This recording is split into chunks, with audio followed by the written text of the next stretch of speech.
Christopher Stevens. The ostracism of Boy George for his pro-Israel song proves the intolerant left now holds total control over what performers can think or say. Courting headlines, controversial for the sake of it, or a lone act of courageous defiance at the expense of his own career. What you think of Boy George's decision to release a song in support of Israel's war in Gaza may depend on whether you see him as a veteran star who now has national treasure status, or an attention-seeking drag act who can bear anything except being ignored. Either way, the 65-year-old Culture Club singer, best known for his early 1980s hits Karma Chameleon and Do You Really Want to Hurt Me?, has highlighted a depressing truth about the 21st century music industry. Wet boots ruining your mornings? This silent, fanless dryer gently dries boots, shoes, and gloves overnight while helping reduce damp odors, so your gear is ready when you are. Want to get the best verified deal and see full details? Visit grabdeal.us/4 right now. All rebellion must follow strict rules. Everyone must sing from the approved song sheet. Individual opinions are not merely discouraged, they will be repressed ruthlessly. A movement that began with protest marches, civil rights, druggy idealism, and the inspiring belief that music unites the world is now dominated by the intolerant left. Any artist who deviates from the approved script will be shamed and bullied into silence. Boy George is neither Israeli nor Palestinian. He's London Irish, real name George Allen O'Dowd. He's not Jewish or Muslim either, but a Buddhist who converted from Catholicism more than a decade ago.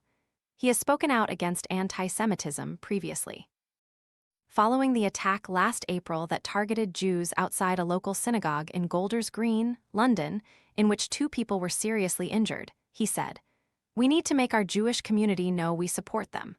Boy George is not Israeli, Palestinian, Jewish, or Muslim, but the outspoken singer has been vocal in calling out anti-Semitism and just released a song in support of Israel's war in Gaza. What he thinks about the horrors in Gaza, which began with the mass slaughter of 1,200 Jewish people and the seizing of 251 hostages by Hamas terrorists on October 7, 2023, is surely up to him. Not according to the music police, it isn't. Last Monday, George released a reggae number called We Will Dance Again, which opens with the lines, "You say genocide, I say war when you're attacked, that's what the army's for." The left asserts without any room for discussion that, since 2023, Israel has been committing genocide, not defending itself against an existential threat. Any attempt to argue differently will be met with instant condemnation and cancellation. Days after the song became available online through the DIY music platform Bandcamp, his manager Paul Kemsley announced the star will no longer be appearing in Jesus Christ Superstar at the London Palladium. George was one of 5 performers sharing the role of King Herod in the revival of the Lloyd Webber musical, along with Julian Clary, Richard Armitage, and others, with Sam Ryder as Jesus. It is not clear whether the producers asked George to pull out, whether other actors refused to work with him, or whether his withdrawal was to ensure the production did not become the target of hate mobs, or indeed it was down to a combination of all 3. Kemsley said it was done in the best interests of my artist while also showing respect to others. Boy George's record label, BGP, refused to release the track commercially.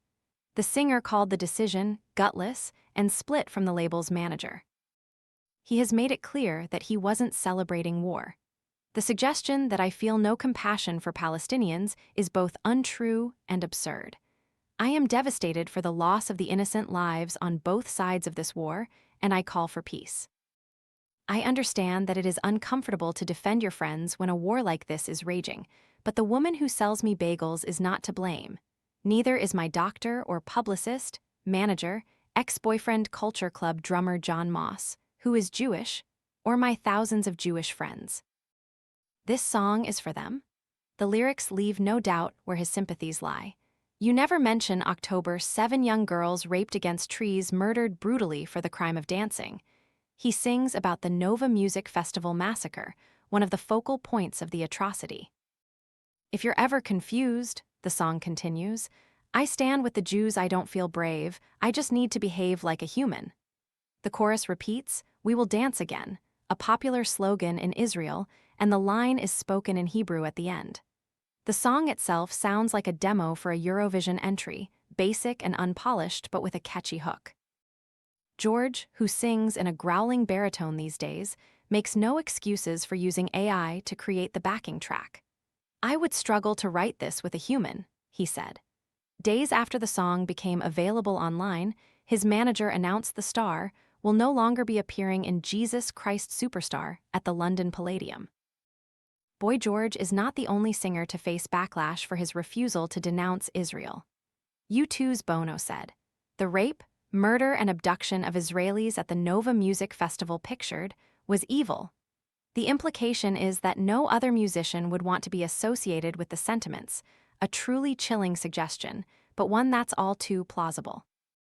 Look around, George said caustically, and tell me one musician speaking out for the Jewish community, but you can absolutely guarantee they have made their living from working with a Jewish team member. Support for Israel has become prohibited by tacit consent across much of the music business. Some stars are too big to be cowed. Madonna, said to practice a form of Jewish mysticism called Kabbalah, was vocal in her condemnation of Hamas after October 7. But from most performers, nothing less than complete conformity is demanded. The American rapper Azalea Banks pulled out of 2 UK festivals last year, claiming the organizers were demanding she parroted, "Free Palestine." Even Bono, the lead singer of U2, has been savaged for his refusal to denounce Israel. The rape, murder, and abduction of Israelis at the Nova Music Festival was evil, he said last August, adding that he also understood that Hamas are not the Palestinian people. This was dismissed as billionaire pacifism and word soup by the left-wing website Middle East Eye, run by former Guardian journalist David Hurst. Showing support for Palestine, on the other hand, is rewarded. The trip-hop duo Massive Attack, who last had a top 10 hit in 1998, won acclaim for waving the Palestinian flag on stage at a concert in Singapore last month. For extra kudos, they were then banned from the country. And former Roxy Music keyboardist Brian Eno was mobbed with support for his charity single Lullaby, which was a top 5 hit last Christmas. Peter Gabriel contributed lyrics, and Nene Cherry, Celeste, Dan Smith, and the London Community Gospel Choir sang on the track, which raised funds for a collective called Together for Palestine. All these artists are saying essentially the same thing: war is awful, the innocent are being slaughtered, pray for peace. But none of those siding with Palestine face being prevented from performing on the West End. None of them will lose their recording contracts over it. That applies only to artists who show sympathy for Israel or who insist there is good and bad on both sides. They are the ones subjected to a barrage of intimidation and virulent contempt. The left now exerts almost total control over what musicians can say and what opinions they can hold if they want to keep working. Nothing less than complete support for the Palestinians and their terrorist leadership is acceptable. The industry wasn't always like this. Nearly 60 years ago, John Lennon, appalled by the left-wing dogma spouted by some of his contemporaries, sang in one of his last Beatles songs, Revolution, "If you go carrying pictures of Chairman Mao, you ain't gonna make it with anyone anyhow." How pop has changed. Today, if you want to make it, you'd better be carrying a placard that says, "Free Palestine."